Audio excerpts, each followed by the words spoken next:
Good. All right, Shalom. I want to start off by giving all praises to Yahweh, Ba'Hashem, Yahweh Shah, Ba'Hashem, Rakah, Kodash. Double honor to the apostles and elders of Great Millstone, and Shalom to all the Akim out there pushing the word in sincerity and in truth. All right, so brothers of GMS Atlanta, we got a quick topic for the Akim going into the steps of humility. In this truth, you have to be very humble and meek, and we just, got a couple of different characteristics or aspects of what comes with the spirit of humility. And this is the first is examination, second is critique, third is understanding, and fourth is reasoning.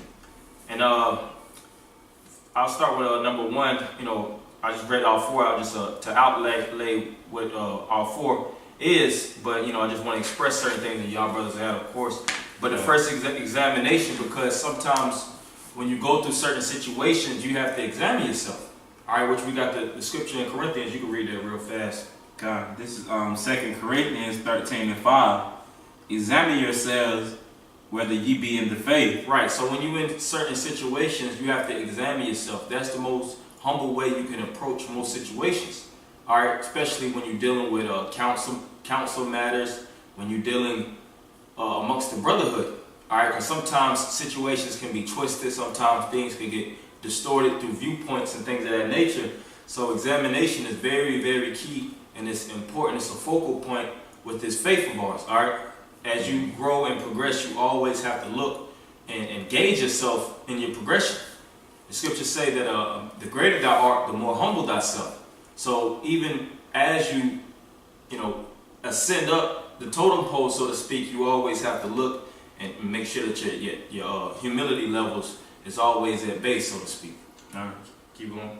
It says, prove your own selves. Mm-hmm. Know ye not your own selves, how that Yahweh Shah Hamashiach is in you, except ye be reprobate. Yeah, and a humble man would do these things. That's how he would approach every situation, through examination and humility. All right. Just like I said earlier, if you get that other scripture I told you in Surah 18, when you're dealing with what matters, you have to really sit back and look at yourself before you actually pointing the finger. Because some things through lack of judgment or lack of understanding, you might have pieces of the plot, so to speak, together, but you might not have the full circle. And a lot of times, which I've seen plenty of times, of course, brothers, as you progress in the truth, and through years and years, of course, starting off with the apostle and down, you see situations can just be distorted and contorted, amongst individual men, amongst sometimes camps, amongst a lot of things, That's why you always just have to sit back and make sure that you actually are dealing with situations the best way. And the best way to deal with them is just to humble yourself. A lot of times you may get got on through reprovals, through rebukes and things of that nature. And sometimes your best bet isn't to buck up and to get your point across, because that's what pride, that's where your ego comes in a lot of times. Of course, sometimes you feel a certain way dealing with getting God on and things of that nature. But first off, just examine yourself. All right, that's going to actually clear out a lot of nonsense and a lot of bickering, gossip, and bullshit in the midst of dialogues amongst men. Submitting yourself unto the rule, which that's the word what subject means, unto the rule or under the rule of the next man. All right, so that everything can be clean slated. Because this truth isn't about beef. This truth is not about dissension, so to speak, and division. It's about coming together. The scripture says, "To gather yourselves, together, O nation, not desire." So situations, however you deal with them and approach them, can actually clean the situation, or it can make it worse. And examination is very, very important when you're dealing with these situations. Okay. You got that? This is Sirach 18:20. It says, the fear of the Lord is all wisdom, and in all wisdom is the performance of the law. I think it's 24. Okay. See what that says? He has my understanding. That ain't it. I'm about to get it real fast. Looking at it. It's 18 and 20. Oh, Sirach 18:20. It says, before judgment, examine thyself. Yeah, it says before judgment, before the judgment is hashed out, you have to examine yourself. All right, because a lot of times you may get yourself in a situation, and just through lack of examination, things draw itself out, and it gets worse than if you were to just examine yourself and listen and calm down. All right, like yeah, maybe I was wrong with this situation. I just need to take a step back and just reaccumulate and reassess the situation through the eyes or the lenses of the next man. So when I actually approach the situation, it'll be way more clear. It'll be more concise, and I can deal with it as a man instead of brothers don't see where I'm coming from. Well, you gotta be more spiritual. And you don't even understand the full matter. And a lot of times, a lot of men, they'll jump up and go crazy like that. A lot of men lack understanding, and they don't really understand the full gist of the scriptures. And then it's a lot of pride, man. It's really that. A lot of men don't like to take orders or get got on by men in the circle, so to speak. A lot of men are show the face of that, but that's why the scripture says to examine yourself, man. And those type of guys that do those things through lack of examination, because it's pride. That's how you could indicate pride. Pride is the antonym, or it's the opposite of humility. If you don't examine yourself in judgments and things of that nature, that's when judgment get hashed out rigorously, so to speak. That's when it's a strict judgment. All right? Because even when you on a judgment seat dealing with the court systems and things of that nature, whatever you spew out of your mouth can actually land you a better sentence that you can actually deal with and actually take the hit and get out of jail, or you could actually make it worse and you actually get an extension of time. You got certain people that go berserk on it, talking to the judge any type of way, cussing the judge out, just speaking any type of way and not rising when the judge say to rise, just showing your ass, so to speak. And what does that result in? You thought you was gonna do 15 years, judge just slapped off another 20 just because you wanna act tough. They gonna make sure you suffer, man. And the guards and everything. Hey, sometimes judges they know how to work the system, so to speak, man. Yeah. That's why you can't play around. You have to use wisdom. You gotta utilize wisdom and don't act on emotion. All right, emotion is a trait of women. Men's traits is logic and reasoning, understandings, examinations, critiquing. All right, read that over. Sirach 18:20. Before judgment, examine thyself. Yeah, look at yourself. Examine it and just look at yourself. Take a step back and look, so that you make sure that everything will work out for the better at the end of the day. Also, we dealt with a situation here, with the previous camp leader, Yara Dunn, and a lot of stuff he could have dealt with a lot better if he would have just examined himself and just would have just said, I'm wrong. I am actually wrong from all these different things I committed. I know these men aren't just coming sideways at me just through emotion and trying to beguile me out of my captain seat, so to speak. I understand that these men have been, jacked up, and they've been emotionally, torn, so to speak, from these situations that occurred. And I actually take accountability. And if he would have approached that situation like a man and examined himself, it wouldn't have stretched out to the conditions that it went to. Us hashing out rebukes and all these different things, and to the point where he's not even doing the work no more. Because of what? Pride. Pride is a killer, man. And a lot of men contract that illness through age in the truth, so to speak, through lack of examination, like we just went into the 4 steps, through lack of self-criticism, self-critiquing, through lack of understanding, and what was the 4th one I had? Through a lack of reasoning. All right, a lot of men aren't reasonable, man. You talk to them and you can break the scriptures down all illustrious and graceful, put the pieces and bedazzle, so to speak, just to get your point across with certain men, and they still don't want to hear that shit, man. Because a lot of men got hella nigga spirit sentiment, and the Most High just ain't dealing with them and want to get them out because of that spirit of pride, man. You had something? Yeah, I had a precept. Okay. This is Proverbs 8:13. The fear of the Lord is to hate evil, pride, and arrogancy, the fear of the Lord. When you first come in this thing, you establish yourself upon the virtues of fear. And with the virtues of fear, those are branches of the fear of the Lord. To hate pride, what was the other one? Evil. Evil, which Arrogancy. the evil is the bad way. And arrogancy, which arrogancy can equate to pride. That's the characteristics of being proud. You arrogant, how you carry yourself, how you talk down upon men. You talk and regard yourself as a highly individual, and for men to get like you, so to speak. The Most High not dealing with that spirit, man. That's why once you start gaining this knowledge and wisdom, pray to the Lord to keep you humble. You know what I'm saying? Because once you know, just like Jake in the world, you try to talk to the Jake who think he knows everything. Man, he's prideful. You can't tell him nothing. You know, so once you start gaining wisdom and knowledge, just pray to the Lord to help to keep you humble, just like how you were when you first started coming in. Yeah, and that's a beautiful point that you made, because a lot of times with guys with a lot of pride, even though they know a lot, they don't have any people that want to learn under them, because how they flaunt and basically how they display their knowledge with pride. You know, they're not coming from the position of teaching. They're coming from the position of being, like the scripture said, being arrogant. All right, showing their ass like I'm this divine individual, and you'll never get like me, so to speak. Men don't like learning under that type of energy. Men don't like associating under that energy, no matter how knowledgeable and how unique you are with the scriptures, man.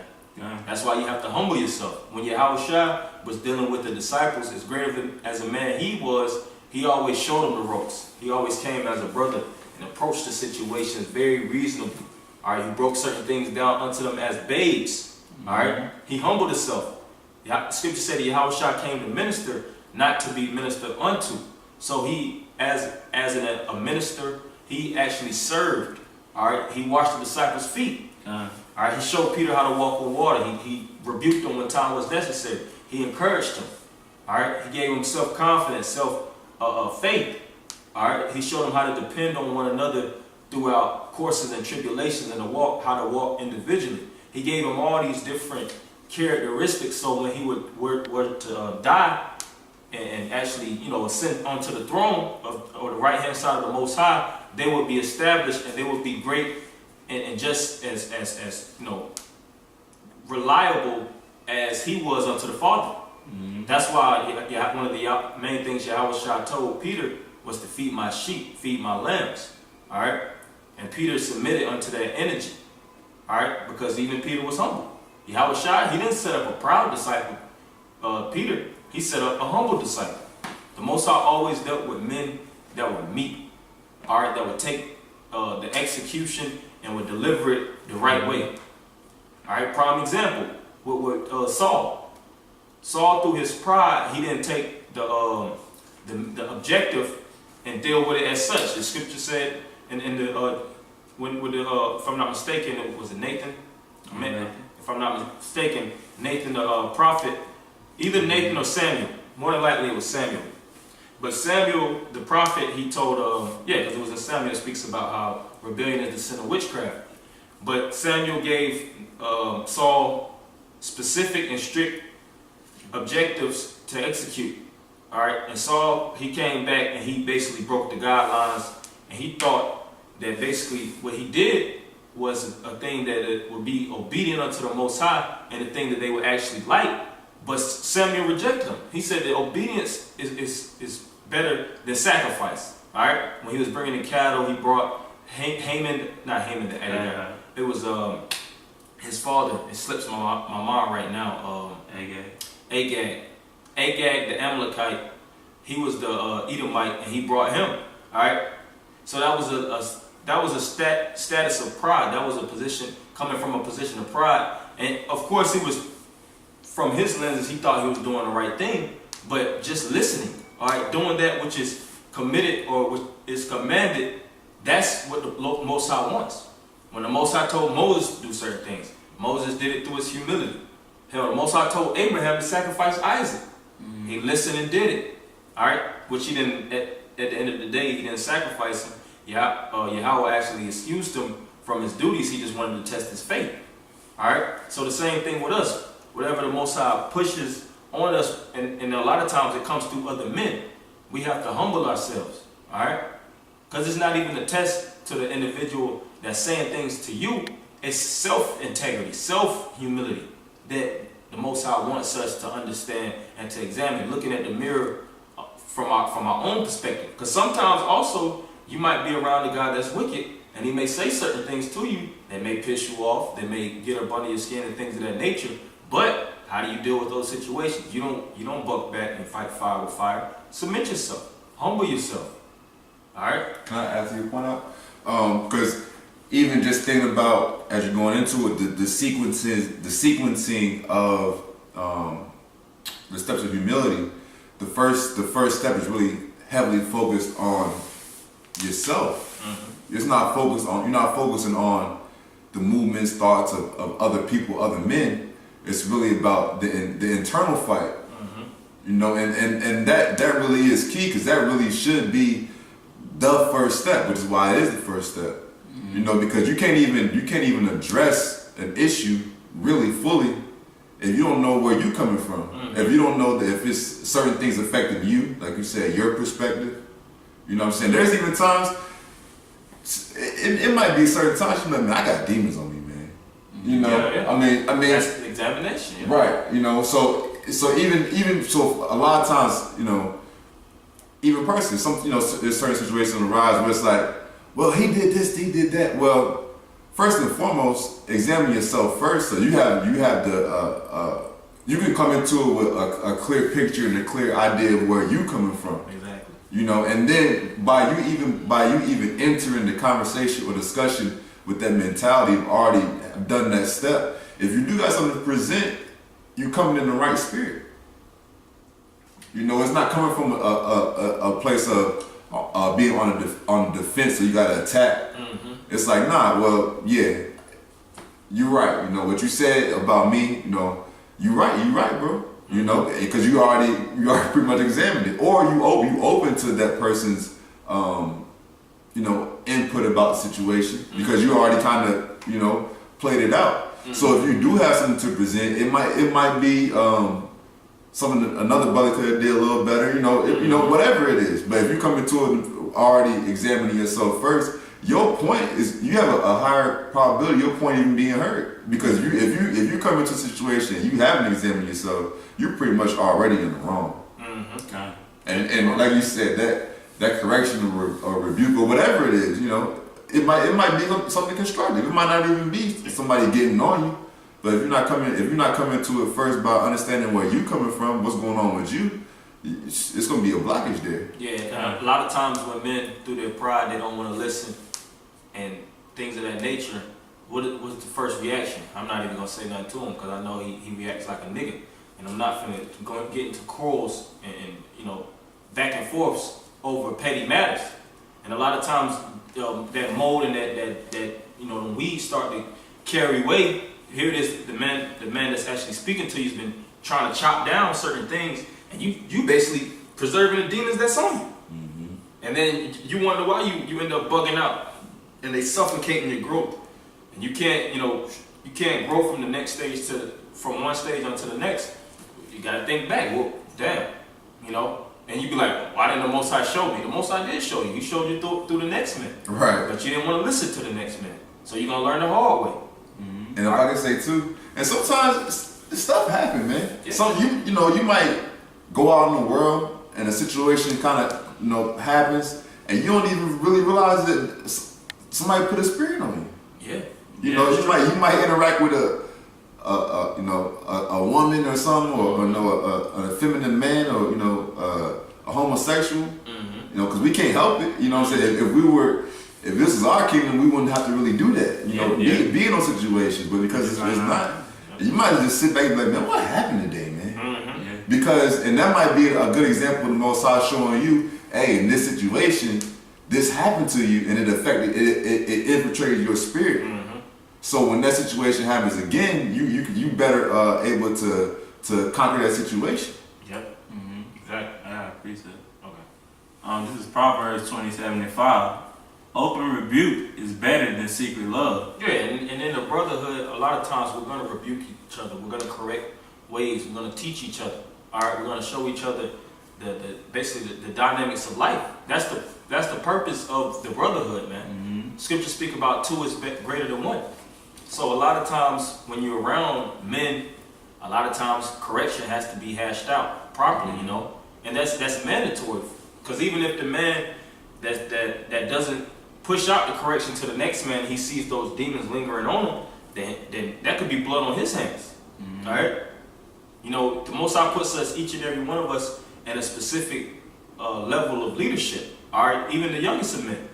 All right, when it's another man that comes into the camp and he has certain ways and he has certain, you know, certain funny things about him, it's not for you to disregard or overlook that man, so to speak. You have to start hacking away them demons off of him, man. Mm-hmm. Hey, that can go into pride too. Just, you know, waving the hand, like, I ain't dealing with that, man. I'll let somebody else deal with him. Yeah, kind Like, nah, man, humble yourself. Scripture says, he that is weak, receive ye not to any evil disputation. Lower yourself. See where that man, how his walk was. Learn him, all right? Learn where he came from, understand certain things, so you can understand why he approaches these situations, all right? So that you'll learn how to even deal with them, all right? So wisdom, that's the purpose of all this wisdom in Proverbs and all these different books filled with wisdom and poetic strategies of dealing with things of that nature. Sirach, Psalms, and all these different books, you know, wisdom of Solomon. It's not to flaunt or just to deal with it on camera or just to say these things outwardly, but to deal with it in the internal factors, to deal with it in your camps and in your regions, from man to man, whether you live in households with brothers, whether you after camp and things of that nature. That's the time. That's one of the most important times to exercise certain parts of the scriptures. All right, and every man has to value the next man around him. That's another point of humility. Mm-hmm. You're gonna humble yourself to the next man if you have honor to that man. Mm-hmm. But if you're looking at him like a nigga, then when the man say something to him, you're gonna act like a nigga coming at you. You're gonna, just like the brother said, you're gonna come on the spirit of the defense. Like, man, this nigga ain't got no right to talk to me like that. Mm-hmm. Instead of looking at him as a brother of Yahweh Shem Yahweh Shai, is actually trying to help you and actually, like he said earlier, the brother said earlier, give you just constructive criticism to build yourself. Mm-hmm. That's all constructive criticism is, which that's one of the steps that we were speaking about too, critiquing. Criticism, the root word of criticism is the action of critiquing, all right? And construction criticism, sometimes you have to critique the next man so that he can grow the right way. And if you aren't critiqued, then you're going to end up growing improperly, and you're going to start to see down the line how bad and how off your growth is, so to speak. Mm-hmm. What do you have to do? You have to trim down. You got to go back to the fundamentals, man, which takes way more time if you were to just listen and catch it from the next man through what? Examination, all right, reasonings, understandings, and critiquing. All right, you got the Sirach.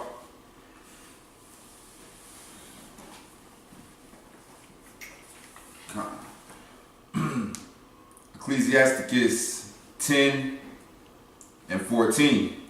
The Lord hath cast down the thrones of proud princes.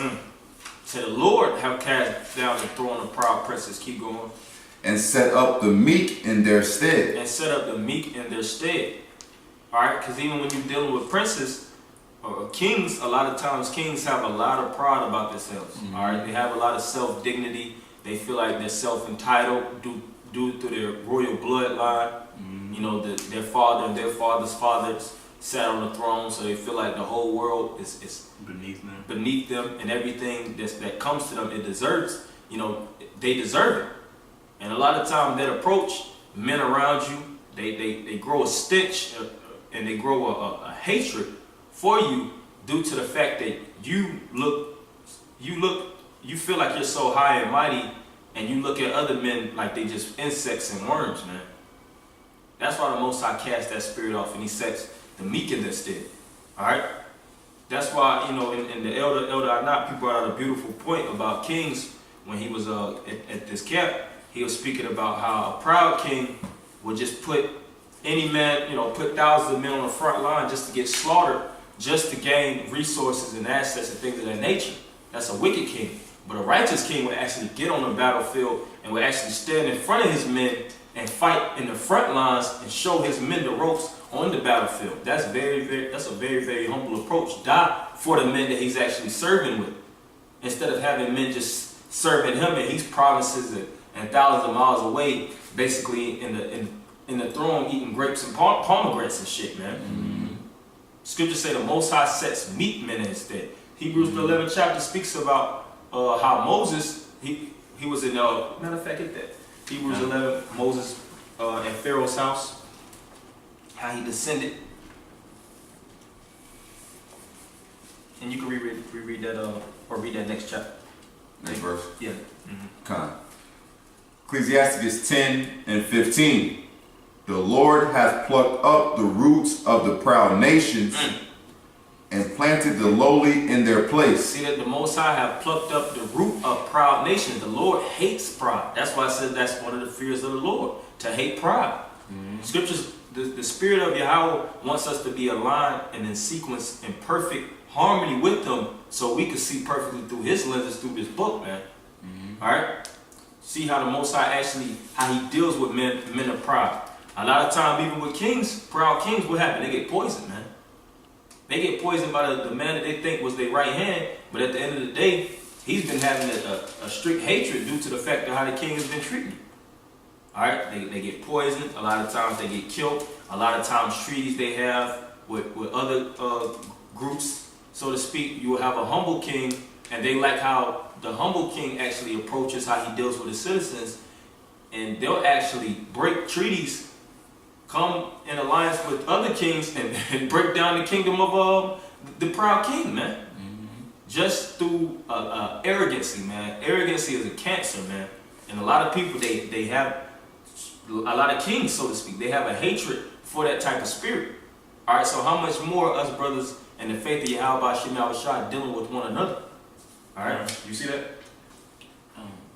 Hebrews 11. Let me get it. What you want? Hebrews 11, where it speaks about Moses. I'll get it real fast. 24. 24. 24. Start at 24. Yeah, you go 24. Hit the point. Hebrews 11 and 24. By faith, Moses, when he was come to years, refused to be called the son of Pharaoh's daughter. Yeah, even though Moses, basically under Pharaoh's rule, he was in a high and renowned position, but he descended and lowered and humbled himself unto his own people. All right, when you read the story of Exodus, because he was in Pharaoh's house. And of course, when it comes, which Pharaoh is a high and renowned position, and when you deal with those type of positions, it's a lot of perks. It's a lot of things that come with being in the king's house. You get servants, you get honor, you get riches, treasures, you get you get leniency, liberty, Women. yep, women. All these different things come with the position of being a king. And that's why a lot of times kings have a lot of pride. But Moses, through his humility, he didn't think like that. He had a whole nother mindset due to the fact that he was humble and meek. And he was known to be one of the meekest men in the earth during that time. All right, as it is written. Keep going. Verse 25. Choosing rather to suffer affliction with the people of the Most High. That's humble, man. He chose rather. So he had the decision to be in a high renowned position or to descend and be in the grime and in the mud with the poor. Peasants. With peasants. Here it is, you got the noble stock and the aristocracy, and you have peasants, and he actually broke himself down to build the peasants up. All right? So that's a beautiful story. That should give you a lot of inspiration and a lot of self-examination, so to speak, how you should deal with situations. All right, and that's the cancer of our people. A lot of our people, that's why they're gonna be destroyed too, because they don't want to do these things as Moses. They're not following the path of Moses and Abraham, Yahweh Shah, our forefathers, and the prophets, judges, and leaders, man. They following the path of niggerdom, man. Yeah. Of the so-called white man. And the path of evil.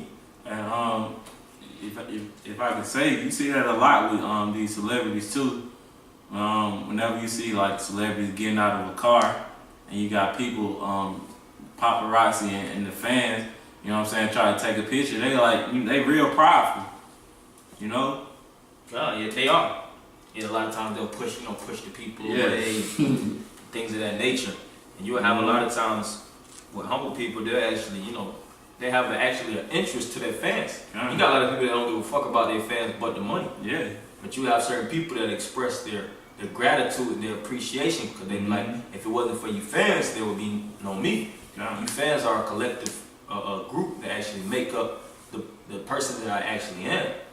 Actually taking your time and actually buying the music, actually playing the music and things of that nature. Going to the concert, buying tickets for the concert. Yep. You know, that's all I want to say. If I can make a quick point too. Okay, And that's another thing too, especially us talking about humility.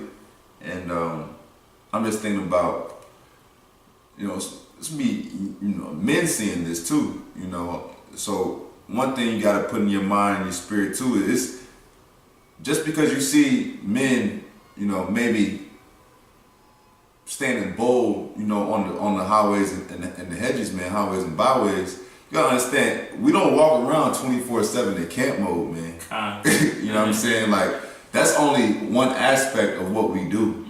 Is being out there, and you got to kind of have a certain level of self pride to really go out there and stand out there and speak to the people the way that we do, But you best believe in the backdrop, man. It's just as proud as with authority, I should say, that the men of Great Mill's gonna go out there and speak, man. It's equally, on the humility side too. You know what I'm saying? As far as when we break bread, man, we break bread, man. We literally try our best to serve our brother, man. To the point you'll literally serve your brother. You'll give him man food, give him drink. You know what I'm saying? Money if need be. Money if need be. Be for that. Be there for him in his time of need. So don't just think because, cause I just picture, certain men just maybe watching the videos and just, just soaking up that spirit. That's only one aspect of the spirit given to us by Yahweh Shem Yahawashi, man. There's a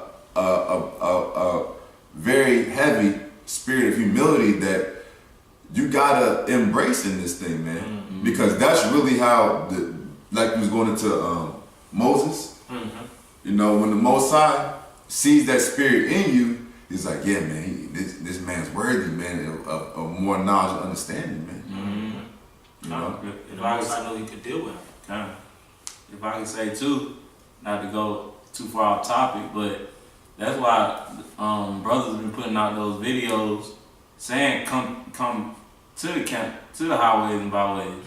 You know what I'm saying? Just so you can kind of examine how brothers are. You know what I'm saying? Because you're really not getting everything behind the computer. No, definitely not. Just like the brother said, this is one of many aspects. It's true. It's multi-dynamic. All right, it's multi-dimensional. You just get in one dimension of many, man. And that's why you have to humble yourself and lower yourself to a degree of understanding your people. All right, because that's why the Most High, He had us to deal with the poor. Even though we know majority of our people are wicked and they're basically pieces of shit, so to speak, there's still certain people that's just entangled in the midst of the wickedness and they're looking to be broken free. That's why we actually go out our way to pay gas and do all these different things to rescue and save the hopeful elect that's actually in the world as we previously were. All right? We actually, spiritually Superman, so to speak. And that takes a lot of humility. All right? Because we're not fighting the game, get to the top, so to speak. We're actually lowering ourselves and gathering our people, and then we're going up as a nation, not individually, just as Moses did. All right? Moses was at the top. He broke himself down. He gathered the Israelites, and they left Egypt, and they went to the Holy Land as a nation. All right? Some more on that? Okay. If I could say too before I get into the scripture, but even with Yahawashi, with him doing miracles, healing the blind, that shows humility too. He didn't have to do that. No, he didn't have to. But that was his love and his compassion for his people through his humility and his humble approachings, man. This is verse Hebrews 11:25. choosing rather to suffer affliction with the people of the Most High than to enjoy the pleasures of sin for a season. Yeah, see, he wasn't even taking basically the position of just living the life.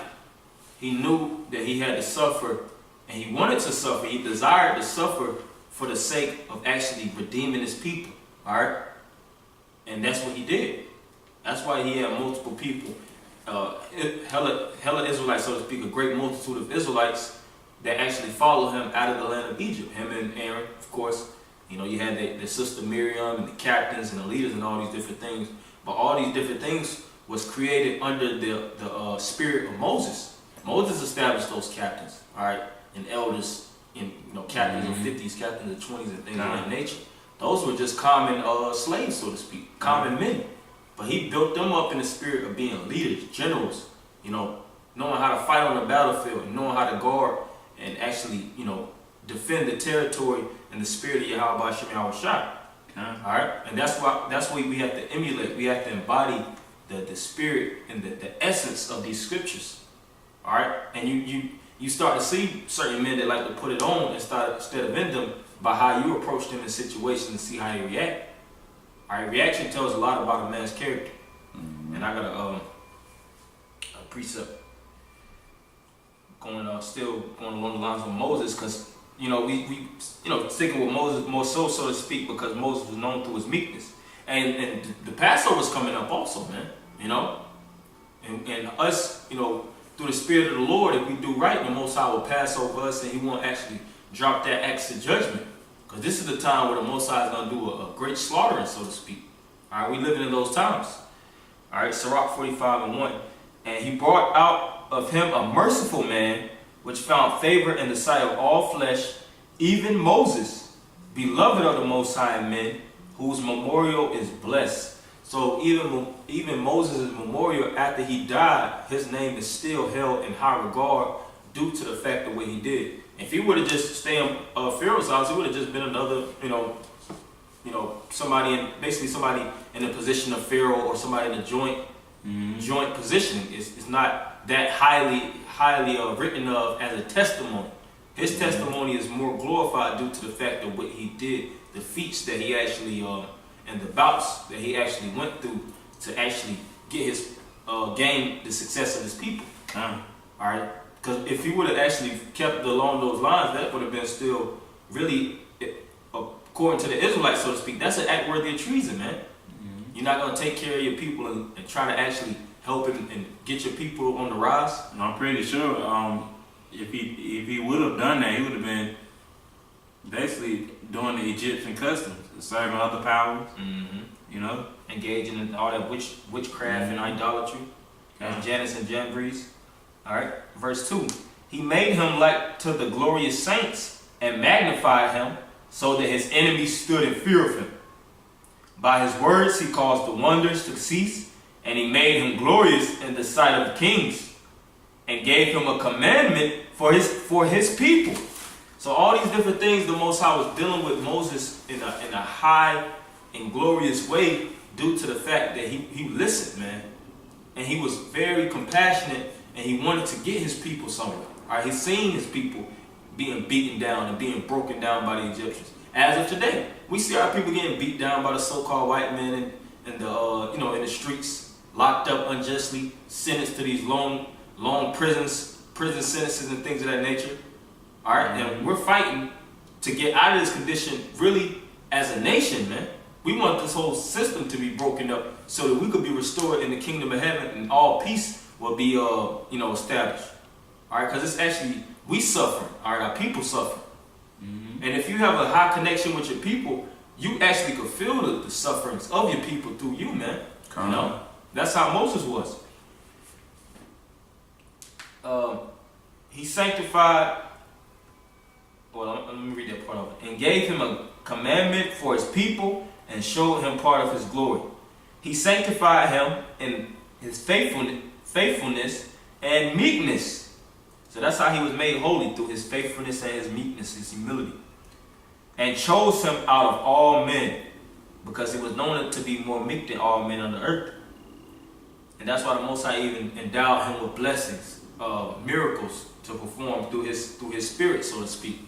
All right, he allowed him to actually carry the 613 laws, statutes, and commandments, and be a friend, see the Most High eye to eye, so to speak. All right, all through Moses' meekness, and he knew that Moses wasn't going to take these things and make himself as a deity. Mm-hmm. You would have a lot of niggas that would be in the position of Moses, and they'll split the Red Sea, and they be like, how you did that, Moses? Hey, you know a nigga, hey, I got way more coming, man. Just don't worry about it, man. Popping collars. Yeah, shit, you know how I do, man.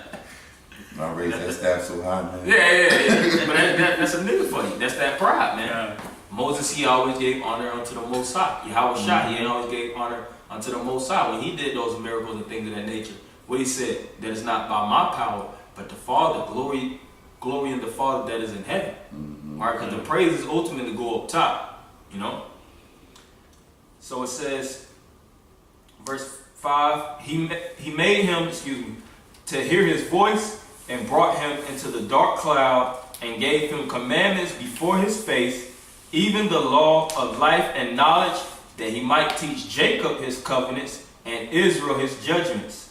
And that's showing you that the Spirit is only for Israelites, all right? And that's our people. That's the ones that Yahweh was speaking about. Blessed are the meek, blessed are the poor, for ye shall inherit the earth, for ye shall have everlasting life, and all those different things of that nature.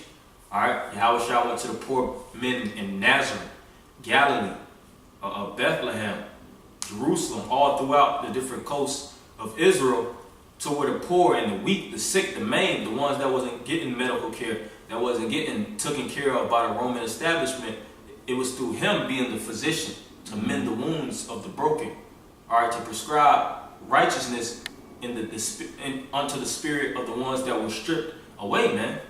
So that's the same job as us that we have to partake in, and that we have to, look forward to taking, so to speak. And going back to the steps, but you have to critique yourself, you have to humble yourself, all right, you have to examine yourself, and you have to be reasonable, all right, dealing with men above you, dealing with men under you. This isn't a thing of tyranny. This isn't a thing of you got a position, so you want to just put the foot on the neck of the next man and break him down. Nah, that's not how we roll here, man. We're looking to grow to be a nation full of kings and priests, judges, ministers, and righteous men, all under the spirit and rule of Yahweh Shem Yahweh Shai. All right, that's what it's about. Everybody should have the spirit of being aligned as one, gathering ourselves in one unity, so to speak. And of course, with all nations, you have hierarchy. A judge and a priest. Even though the scriptures say we're a nation full of kings and priests aren't on the same. They don't have the same dynamic basis, so to speak. It's a hierarchy. One position is esteemed above the next, but nonetheless, we still have to have honor amongst one another. That's why even kings, a lot of kings back in medieval times and things of that nature, what would they call each other? Your eminence, all right, your majesty, your highness. And you would have one man call him your eminence, they would call him your highness, because they got a respect and they got honor for one another's position in the spirit. All right, so we have to think, and we have to actually have that same, associate ourselves in the same likeness and in the same respect for one another. You have anything? If not, we'll go ahead. You have something? You can go ahead.